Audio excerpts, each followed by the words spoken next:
بخاری شریف کی ایک روایت آتی ہے کہ حضرت ابو ہریرہ فرماتے ہیں کہ حضرت ابراہیم علیہ السلام نے اپنی زندگی میں 3 جھوٹ بولے۔ اب مسئلہ یہ ہے کہ علماء کرام فرماتے ہیں اور قرآن و حدیث بھی یہ بتاتی ہے کہ انبیاء معصوم ہوتے ہیں خطاؤں سے، اور جھوٹ ایک بہت بڑا گناہ ہے۔ اب کسی نبی کی طرف یہ نسبت کرنا کہ اگر کسی نبی نے یہ جھوٹ بولا ہو یا کسی نبی نے یہ کبیرہ گناہ کیا ہو تو یہ نبی کی شان کے خلاف ہے، قرآن کی تعلیمات کے خلاف ہے۔ تو علماء کرام اس جھوٹ کے متعلق وضاحت کرتے ہیں کہ یہ جھوٹ کوئی صراحتاً جھوٹ نہیں تھا، یا یہ وہ ہمارے والا جھوٹ نہیں تھا، بلکہ یہ اس کی حقیقت کچھ اور تھی۔ اسے بولتے ہیں کہ لغت میں توریہ اختیار کرنا، کہ یعنی کہ اپنی طرف سے آپ حقیقت بتائیں، سامنے والا کچھ اور سمجھ لے۔ تو آپ جو بیان کر رہے ہیں، آپ سچ بیان کر رہے ہیں اور آپ حقیقت بیان کر رہے ہیں۔ اگلا بندہ جو مرضی سمجھے، اگر وہ جھوٹ سمجھتا ہے تو اس کے نزدیک وہ جھوٹ ہے، لیکن بولنے والا جھوٹا نہیں ہوگا۔ اس طرح علماء کرام نے تعویلات پیش کی ہیں۔ تو سب سے پہلے آپ کو میں بیان کرتا ہوں کہ ابراہیم علیہ السلام کے کون سے 3 مقامات ہیں جہاں پر آپ نے یہ توریہ استعمال کیا۔ یعنی آپ جھوٹ کا لفظ نہیں ہم بولیں گے، ہم یہ کہیں گے کہ آپ نے توریہ استعمال کیا۔ اب پہلی جگہ کون سی ہے؟ سب سے پہلی جگہ قرآن خود بیان کرتا ہے سورۃ الصافات میں آیت نمبر 99 میں 8-9 آیت نمبر ہے۔ جب ایک میلہ سجا تو قبیلے والے سارے آئے، آپ کے خاندان والے سارے آئے اور کہا کہ اے ابراہیم آؤ اس میلے میں ہمارے ساتھ تشریف لے چلو۔ تو حضرت ابراہیم علیہ السلام نے فرمایا انی سقیم، میں بیمار ہوں۔ اب یہ آپ بظاہر بیمار بھی نہیں تھے، اب یہ ایک لفظ استعمال کیا کہ میں بیمار ہوں۔ اب علماء کرام فرماتے ہیں کہ اس کی تعویلات پیش کی جائیں گی کہ بیمار ہونے سے مراد کیا ہے۔ بظاہر اس کی 2 تعویلیں پیش کی جاتی ہیں کہ ایک یہ کہ تعریض ہے، انڈائریکٹ ہے، یعنی انڈائریکٹلی آپ نے یہ گفتگو کی کہ میں بیمار ہوں، یعنی کہ تمہارے کفر کی وجہ سے نا میرا دل بیماری کے حالت میں چلا گیا ہے کہ تم ایمان نہیں لاتے، اللہ کو چھوڑ کر ان معبودوں کو خدا سمجھتے ہو۔ تو آپ نے ایک تعویل یہ پیش کی کہ میرا دل بیمار ہے، اور دوسرا یہ تعویل پیش کی جاتی ہے کہ ہر ایک بندے نے مرنا ہے، ہر ایک بندے نے مرض الموت میں مبتلا ہونا ہے۔ تو آپ یہ کہنا چاہتے تھے کہ میں بھی مرض الموت میں مبتلا ہوں گا۔ اور اصل مقصد کیا تھا؟ آپ کا رہنے کا مقصد اصل یہ تھا کہ جب یہ سارے اہل علاقہ میلے کی طرف جائیں گے نا تو میں ان کے جو سب سے بڑا مندر ہے، ہیکل ہے، وہاں پر جا کے ان کے بتوں کو توڑ دوں گا، صرف اللہ کی رضا کی خاطر۔ اس لیے علماء کہتے ہیں کہ جو آپ کے یہ 2 جھوٹ تھے یہ اللہ کی رضا کی خاطر تھے اور ایک اپنی ذات کے ساتھ منسلک تھا۔ لیکن جھوٹ نہیں ہم بولیں گے، ہم توریہ کا لفظ استعمال کریں گے۔ جب سارے اہل علاقہ میلے کی طرف چلے گئے تو حضرت ابراہیم علیہ السلام اس بت خانے میں جاتے ہیں، دیکھتے ہیں وہاں طرح طرح کی نیازیں پڑی ہوئی ہیں، تو آپ ان سارے بتوں کو کلہاڑا لے کر توڑ دیتے ہیں، اور وہی کلہاڑا اٹھا کر اس بڑے بت کے کندھے پہ رکھ دیتے ہیں اور خود گھر تشریف لے آتے ہیں۔ کچھ ٹائم کے بعد، کچھ وقت کے بعد وہ سب جب واپس آتے ہیں میلے سے لوٹ کر، اس مندر میں جاتے ہیں تو دیکھتے ہیں کہ وہاں سارا تہس نہس ہو چکا ہے، سارے بت ٹوٹے ہوئے پڑے ہوئے ہیں، اور ایک بت کھڑا ہے بڑا سب سے جس کے کندھے پر کلہاڑا پڑا ہے۔ آپ سمجھ جاتے ہیں کہ یہ ابراہیم علیہ السلام کا کام ہے، کیونکہ ابراہیم علیہ السلام ان کو دعوت دیا کرتے تھے کہ اللہ کی طرف لوٹ آؤ، یہ تمہارے معبود خدا نہیں ہے، خدا کی ذات صرف ایک ذات ہے۔ تو آپ ابراہیم علیہ السلام کو اپنے پاس بلاتے ہیں، سارے پجاری جو ہوتے ہیں وہ بلا کر پوچھتے ہیں کہ اے ابراہیم تو نے یہ کیا کیا؟ تو نے ہمارے بتوں کو، تم نے ہمارے معبودوں کو کیوں توڑ دیا؟ آپ نے دوسرا توریہ کیا استعمال کیا؟ یعنی آپ نے جو دوسرا جھوٹ بولا، یعنی توریہ استعمال کیا، انڈائریکٹلی جو گفتگو کی، تو وہ آپ نے کیا کی؟ اب قرآن کیا کہتا ہے سورۃ الانبیاء آیت نمبر 63، اس میں اللہ تعالیٰ ارشاد فرماتا ہے کہ جب انہوں نے الزام لگایا کہ ابراہیم تو نے ہمارے بتوں کو توڑا تھا، تو ابراہیم علیہ السلام نے اپنی صفائی پیش کی، تو آپ نے کیا الفاظ کہے؟ قال بل فعلہ کبیرہم، آپ نے فرمایا نہیں میں نے نہیں توڑا، بلکہ ان کا جو بڑا سردار ہے جس کے کندھے پر کلہاڑا پڑا ہوا تھا اس نے توڑا ہوگا۔ فاسألوہم ان کانوا ینطقون، آپ نے فرمایا ان سے پوچھو جا کے اگر وہ بولتے ہیں۔ تو پہلی تو وہ شرمندہ ہوتے ہیں کہ کہتے ہیں کہ ابراہیم تو جانتا ہے، لقد علمت ما هؤلاء ينطقون، اے ابراہیم تو جانتا ہے کہ یہ کلام نہیں کرتے۔ تو آپ نے کہا کہ میں نے نہیں توڑا۔ آپ نے پھر آگے سے الفاظ کیا کہے؟ اف لکم ولما تعبدون من دون اللہ افلا تعقلون، آپ نے فرمایا تم پر بھی توف ہے اور تمہارے ان خداؤں پر جن کو تم پوجتے ہو ان پر بھی توف ہے، کیا تم عقل نہیں رکھتے؟ یعنی ان کو عقل، تمہیں بھی عقل نہیں ہے کہ وہ بے جان ہے، وہ اپنی حفاظت خود نہیں کر سکے، نہ تمہارے نفع کے مالک نہ تمہارے نقصان کے مالک، اور تم خدا کو چھوڑ کر ان کو پوجتے ہو۔ پھر انہوں نے فیصلہ کیا کہ ایک آگ جلائی جائے، ہم اپنے معبودوں کا بدلہ لیں گے۔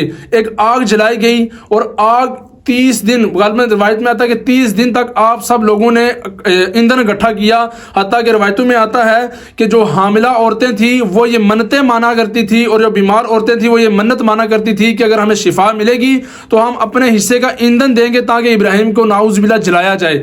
جب آگ جلائی گئی، آگ کو بھڑکایا گیا، روایتوں میں آتا ہے کہ 3 میل کے فاصلے پر آگ کے شعلے اتنے بلند ہوتے تھے کہ 3 میل کے فاصلے پر اگر کوئی پرندہ اڑتا نا، آگ کی تپش کے ساتھ جل کر نیچے گر جاتا، یعنی اتنی بڑی آگ جلائی گئی۔ پھر آپ کو منجیق کے ذریعے اس آگ میں ڈالا گیا، اللہ تعالیٰ نے اسی وقت اس آگ کو گلزار بنا دیا۔ یہ تھا دوسرا توریہ، یعنی پہلا توریہ کیا تھا؟ انی سقیم، کہ میں بیمار ہوں، اس کی تعویلات آپ کے سامنے پیش کر دی۔ دوسرا توریہ کیا تھا کہ میں نے نہیں کیا، میں نے ان بتوں کو نہیں توڑا، بلکہ ان کے جو بڑا ہے، ان کا بڑا جو ہیکل ہے، بڑا جو بت ہے، اس سے پوچھو، اس نے توڑے ہوں گے۔ آپ کا یہ طریقہ کار تھا، اس لیے تھا کہ یہ سب اللہ تعالیٰ کی طرف لوٹ آئیں، یعنی اللہ تعالیٰ کی وحدانیت کے لیے، توحید کے لیے، اللہ تعالیٰ کی معبودیت کے لیے یہ کام آپ نے کیا۔ اب تیسرا مسئلہ جو تیسرا جھوٹ منسوب کیا جاتا ہے، یعنی توریہ، تو جب ابراہیم علیہ السلام ایک علاقے سے گزرتے ہیں، وہاں کا جابر حکمران، جب ان کو بتایا جاتا ہے کہ یہاں سے ایک نوجوان جا رہا ہے، اس کے ساتھ ایک خوبصورت عورت ہے، تو وہاں کی جو رسم و رواج تھی، وہاں جو کوئی بادشاہ تھا اس کا مذہب یہ تھا کہ جس کی کوئی بہن ہوتی نا، اس کی بہن کو وہ ضبط نہ کیا کرتے، چھینا نہیں کرتے تھے، لیکن بیوی بیٹی کو چھین لیا کرتے تھے۔ تو جب وہ بادشاہ کو بتایا گیا کہ یہاں سے ایک نوجوان جا رہا ہے، اس کے ساتھ ایک عورت ہے اور بہت خوبصورت ہے، بادشاہ نے کہا اس کو پکڑ کے میرے پاس لے آؤ۔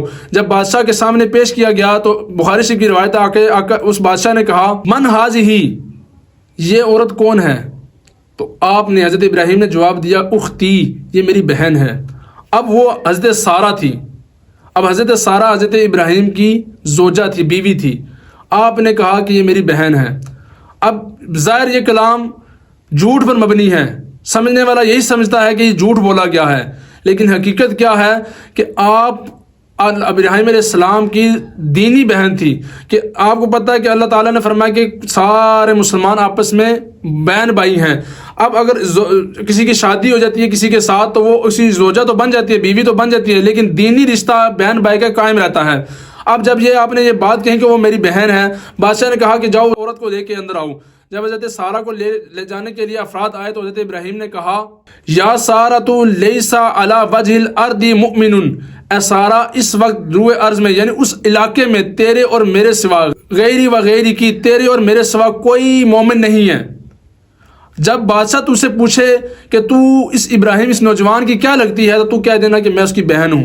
حضرت سارہ کو جب اس ظالم بادشاہ کے سامنے، جابر بادشاہ کے سامنے پیش کیا گیا نا، تو حضرت سارہ خوبصورت تھی، اس کے شیطان نے اسے وسوسہ ڈالا، اس نے حضرت سارہ نعوذ باللہ حضرت سارہ کے ساتھ بدتمیزی کرنے کی کوشش کی۔ اپنا ہاتھ آگے بڑھاتا ہے تو اللہ تعالیٰ کا فوراً عذاب آ جاتا ہے، اس بندے کو، اس بادشاہ کو پکڑ لیتا ہے۔ روایتوں میں آتا ہے کہ وہ اندھا ہو جاتا ہے، بعض روایتوں میں آتا ہے وہ بے ہوش ہو جاتا ہے۔ تو جب روایتوں میں آتا ہے کہ وہ اندھا ہو جاتا ہے، وہ حضرت سارہ سے کہتا ہے کہ میرے لیے دعا کر کے اللہ تعالیٰ مجھے اس نجات دے، تو حضرت سارہ اس کے لیے دعا کرتی ہیں کہ اللہ اسے نجات دے، وہ فوراً ٹھیک ہو جاتا ہے۔ دوبارہ وہ یہی حرکت کرتا ہے، 3 مرتبہ یہی حرکت کرتا ہے، تو تیسری مرتبہ حضرت سارہ کہتی ہیں کہ اے اللہ تیرے نبی ابراہیم کا واسطہ اس کو ہلاک کر دے، اس کی دعا کا واسطہ۔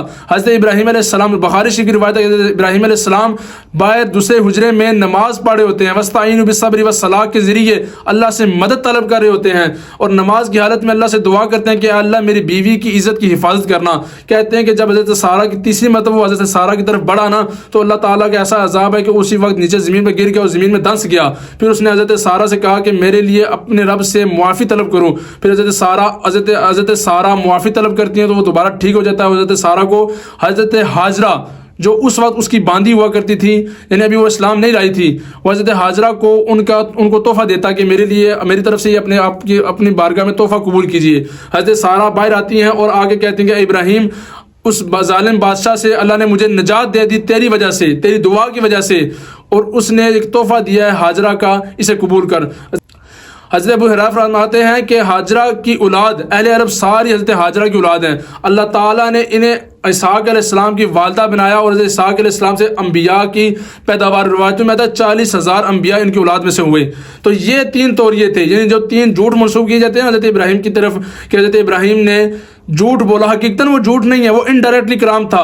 آپ اپنی طرف سے حقیقت میں اپنی کلمات کہہ رہے ہیں کہ میں بیمار ہوں، یعنی کہ مرض الموت کا مرض مجھ پر لاحق ہونا ہے، یا میرا دل تمہارے ایمان نہ لانے کی وجہ سے تکلیف میں مبتلا ہے، مرض میں مبتلا ہے۔ اور دوسرا کیا تھا کہ بڑے بت نے سب کو توڑا ہے، یعنی یہ بتانا چاہتا ہے کہ یہ بڑا بت کچھ نہیں کر سکتا، یہ چھوٹے بت کچھ نہیں کر سکتے، سب کچھ کرنے والی ذات رب تعالیٰ کی ذات ہے، اس لیے رب تعالیٰ کی طرف رجوع لاؤ۔ اور تیسرا یہ فرمایا کہ یہ میری بہن ہے، یعنی میری دینی بہن ہے، ذاتی بہن نہیں۔ اب رہا یہ اشکال کہ آپ نے بیوی کیوں نہ کہا، تو میں پہلے بتا چکا ہوں کہ بیوی اس لیے نہ کہا کہ اس علاقے میں یہ رسم و رواج تھی کہ اگر کوئی نوجوان یا کوئی خوبصورت عورت ہوتی، اگر نوجوان اس کے ساتھ ہوتا، اگر وہ اس کا حامد ہوتا یا باپ ہوتا تو وہ بیوی کو یا بیٹی کو ان سے چھین لیتے، اگر بھائی ساتھ ہوتا تو اس بہن کو چھینتے نہیں تھے بلکہ اس کو چھوڑ دیتے تھے۔ تو اس لیے آپ نے یہ کہا تھا یہ میری بہن ہے۔ تو اب ابراہیم علیہ السلام کی طرف یہ کہنا کہ آپ نے 3 جھوٹ بولے، یہ صراحتاً آپ کو نہیں کہنے چاہیے، بلکہ آپ یہ کہیں کہ ابراہیم علیہ السلام نے توریہ اختیار کیا تاکہ انبیاء کی بارگاہ میں ہم مقدس کلمات کا استعمال کر سکیں اور گستاخانہ کلمات سے ہم بچ سکیں۔